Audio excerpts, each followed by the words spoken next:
بسم اللہ الرحمن الرحیم۔ اس طریقے کی ویڈیوز دیکھنے کے لیے دوستو چینل کو ضرور سبسکرائب کریں۔ حضور صلی اللہ علیہ وسلم کے تشریف لانے کے بعد ابو جہل نے کہا، اے قریش، تم نے دیکھا محمد صلی اللہ علیہ وسلم نے تمہاری کوئی بات نہیں مانی اور تمہارے بزرگوں کے اور مذہب کے برا کہنے سے باز نہ آئے۔ بس میں خدا سے عہد کرتا ہوں کہ میں کل ایک بہت بڑا بھاری پتھر لے کر بیٹھوں گا، اور جس وقت محمد صلی اللہ علیہ وسلم سجدہ کریں گے میں اس کے سر پر ماروں گا۔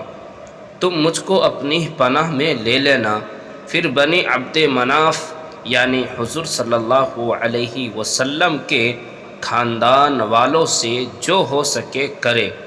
قریش نے کہا، قسم ہے خدا کی، ہم تم کو اپنی پناہ میں لے لیں گے، جو کچھ تجھ سے ہو سکے وہ کر۔ پھر جب صبح ہوئی تو ابو جہل ایک پتھر لا کر محمد صلی اللہ علیہ وسلم کی نماز کا منتظر بیٹھا رہا۔ حضور صلی اللہ علیہ وسلم بھی اپنے دستور کے موافق مسجد حرام میں رونق افروز ہوئے، اور چونکہ ان دنوں میں قبلہ بیت المقدس تھا، رکن یمانی کے درمیان میں نماز میں مشغول ہو گئے۔ قریش اپنی جگہ سے لیٹے ہوئے ابو جہل کی ناپاک حرکتوں کے منتظر تھے۔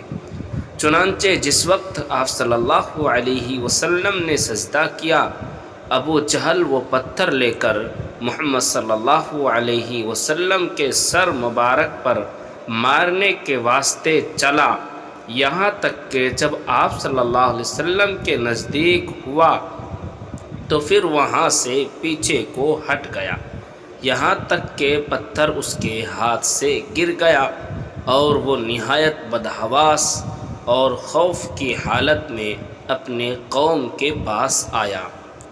لوگ بھی اس کی طرف دوڑے اور کہا، ابو الحکم کیا ہوا؟ کہنے لگا، جب میں پتھر لے کر ان کی طرف چلا تاکہ اس کام کو پورا کروں جو رات کو تم سے میں نے کہا تھا، کیا دیکھتا ہوں کہ ایک نہایت قوی اور خوفناک اونٹ منہ پھاڑ کر میری طرف حملہ آور ہے اور چاہتا ہے مجھ کو کھا جائے۔